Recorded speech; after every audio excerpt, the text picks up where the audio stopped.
Hello and welcome to your Energy Quick Chat here on Energy Frontiers. I am Justina Okechukwu. The world's third largest oil producer, Russia, last week announced that it plans to cut its oil output by 5% or 500,000 barrels a day next month.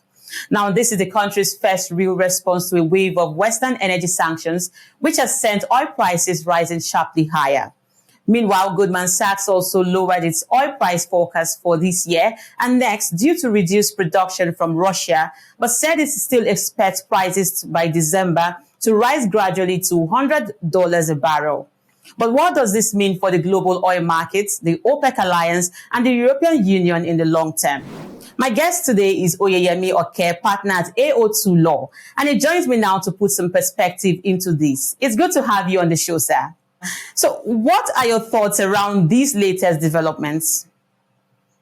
So I think let's start from the issue with respect to the price caps and Russia's response. If you recall last year, towards the end of last year, there was announcements by G7, Australia, and the EU with the decision to put a price cap on crude oil coming from Russia by seagoing vessels. And in response to that, initially in December, Russia wasn't sure as to how it would retaliate.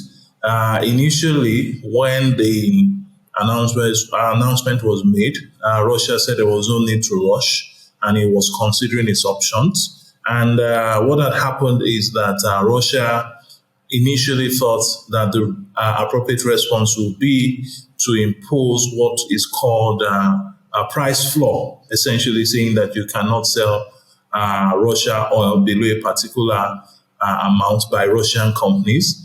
But in February, Russia decided to take another approach as a response to the price caps by having a presidential decree that looks to reducing the supply of oil into the international markets by about 500,000 barrels per day. So I think the decision for Russia to cut production obviously is in retaliation to the price caps. And you would see that the announcement last week, Friday, by Russia to cut production immediately affected pricing in the international market.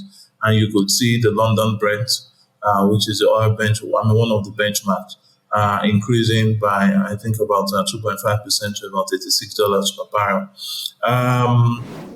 I think we should look at how events would unfold. Perhaps by Q2, things will become more clearer in terms of how we look at what will be the global demand and what would also be pricing.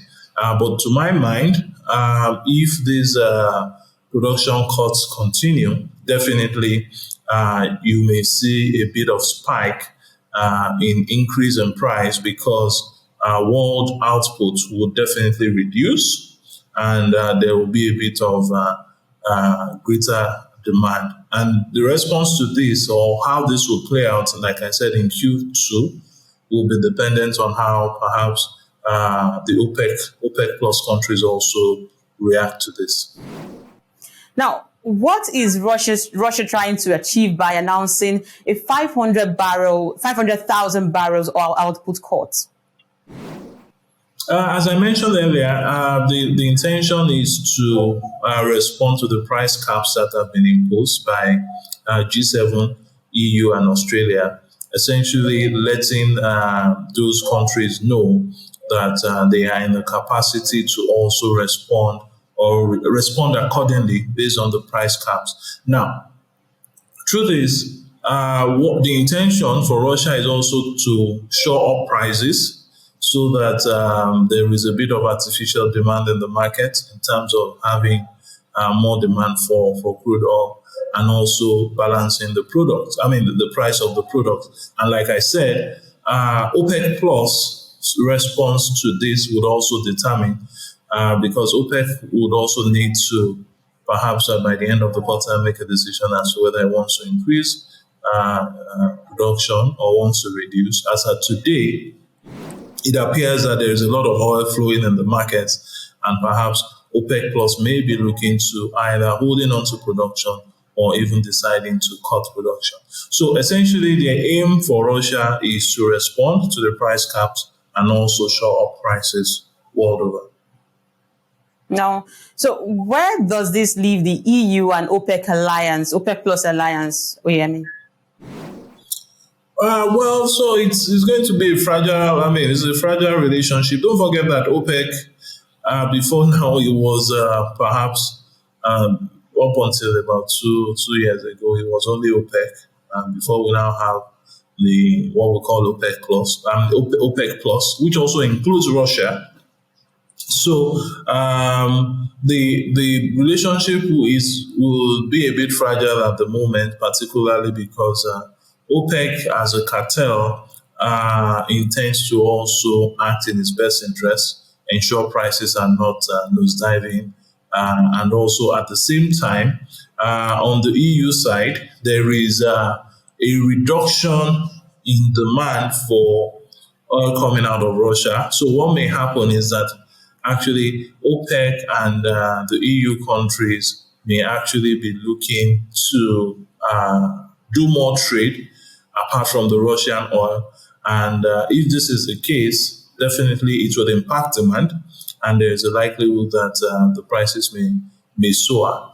But one thing you should bear in mind is also that one of the reasons why we're seeing all of these actions by the G7 and Russia is as a result of the Ukrainian war.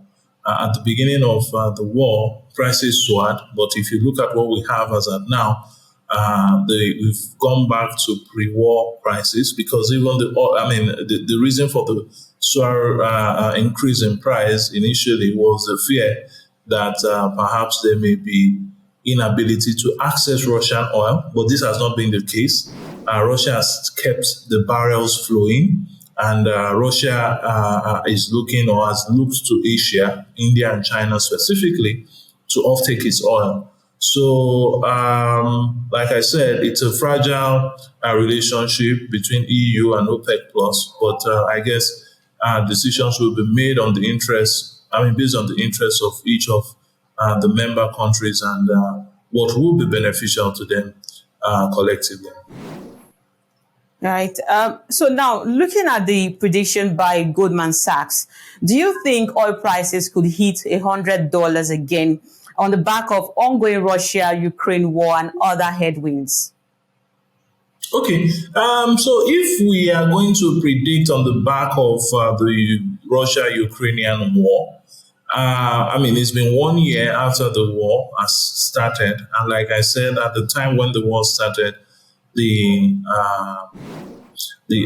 crude oil prices went up between March and June. It went up to as high as 120 barrels. $120 per barrel. But what we have as of now, we've gone to about $86 per barrel, which are the pre-war prices. So the question is, how do we think the prices may go up, or what will be the indicators that will trigger increase in price?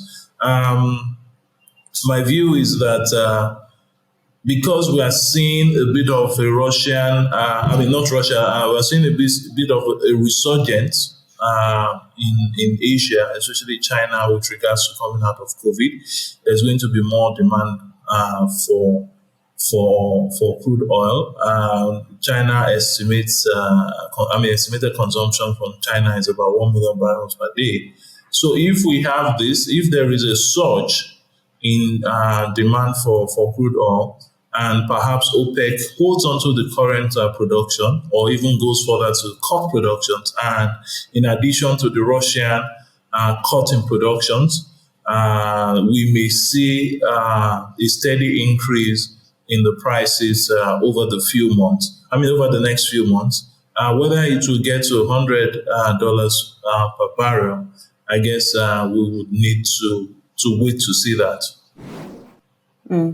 Now, speak to me about the International Energy Agency and OPEC's recently released announcements during the week on global oil demand. What's your take on the outlook from both organizations?